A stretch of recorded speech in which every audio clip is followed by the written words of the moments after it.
Certains usagers des transports marseillais accueilleront positivement le renfort des agents du GAP, le groupe d'assistance et de protection. Et des fois, il y a des personnes qui sont dans les transports et en fait, on est obligé de rester enfermé avec eux jusqu'à ce que la porte s'ouvre. Donc, c'est pas rassurant. Il n'y a pas forcément toujours des personnes de la sécurité ou des personnes, tout simplement des policiers ou autres représentants de la loi. La matinée, oui.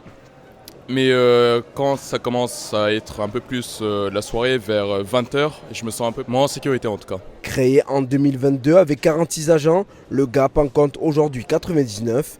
Autorisés à procéder à des palpations et équipés d'une matraque, des caméras piétons viendront bientôt compléter leur équipement après l'application d'un décret. Et ce n'est qu'un début selon la présidente de la RTM, Catherine Pila. Et nos agents vont avoir la possibilité, dans quelques semaines aussi, de pouvoir maintenir une personne qui serait en situation de générer de l'insécurité et de remettre cette personne à la police. Et si la police ne peut pas venir tout de suite, nos agents auront la possibilité de conduire cette personne directement au commissariat. Protéger les usagers mais aussi les agents. En 2024, une soixantaine d'entre eux ont été agressés.